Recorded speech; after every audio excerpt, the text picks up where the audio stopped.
Bonjour, je suis le docteur Arul Ebenezer Daniel. Je suis ici pour vous expliquer ce qu'est une coronarographie.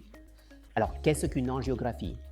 L'angiographie est essentiellement un examen diagnostique. Ce n'est pas un traitement, c'est un examen diagnostique. Que diagnostique-t-on? On diagnostique s'il y a des obstructions dans les vaisseaux sanguins. Donc, une angiographie peut être réalisée sur n'importe quelle partie du corps. Si vous le faites au niveau du cœur, on appelle cela une coronarographie. Si vous le faites au niveau du cerveau, on parle d'angiographie cérébrale et ainsi de suite. Alors, comment cela se fait-il?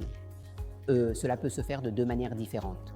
Il existe ce qu'on appelle une coronarographie par scanner, CT, et une autre qui est la coronarographie invasive. Alors, qu'est-ce qu'une coronarographie par scanner, CT? On vous injecte un produit de contraste dans le corps et vous devez vous allonger dans le scanner. Ensuite, ils prennent des images de vos vaisseaux sanguins qui alimentent le cœur et ils vérifient s'il y a des blocages ou non. Maintenant, passons à l'angiographie conventionnelle, d'accord? Alors, comment se déroule une angiographie classique?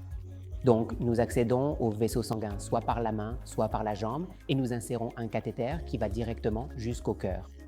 Nous injectons un produit de contraste dans le cœur, puis nous vérifions. Cela prend environ 10 à 15 minutes. La procédure entière dure 10 à 15 minutes et se fait sous anesthésie locale. Et la personne qui subit l'examen sera parfaitement éveillée et pourra interagir avec le cardiologue. Vous vous demanderez peut-être « Oh mon Dieu docteur, vous allez vraiment envoyer un cathéter dans mon cœur ?» Oui, c'est ce que nous faisons. Est-ce que c'est très douloureux? Non, absolument pas. Il n'y aura aucune douleur pendant que le cathéter est introduit dans le cœur et c'est la référence absolue pour vérifier l'état des artères coronaires. Pourquoi ne puis-je pas simplement faire une angiographie par scanner au lieu d'une coronarographie? Vraiment, la coronarographie me fait peur. Alors, pour qui l'angiographie par scanner est-elle recommandée et pour qui la coronarographie est-elle recommandée?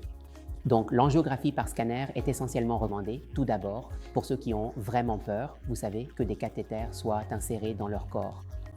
Et elle est également recommandée pour les personnes chez qui, vous savez, les chances d'avoir la maladie sont très, très faibles.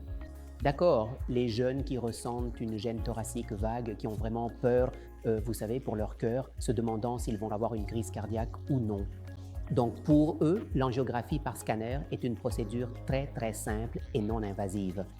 Mais chez les personnes où les risques d'avoir des obstructions sont élevés, comme un homme âgé, un diabétique, un fumeur, alors on réalise l'angiographie coronaire classique. Alors combien de jours faut-il rester à l'hôpital? Juste une journée? Vous venez le matin, vous faites la procédure, puis vous repartez après 3 ou 4 heures. Voilà, c'est tout. Alors, est-ce que cela peut se faire de la même manière pour l'angiographie par scanner? Oui, cela peut se faire de la même manière qu'une angiographie par scanner, mais le seul problème, c'est que si vous découvrez une obstruction lors de l'angiographie par scanner, vous devrez venir faire une angiographie coronaire conventionnelle pour la confirmer.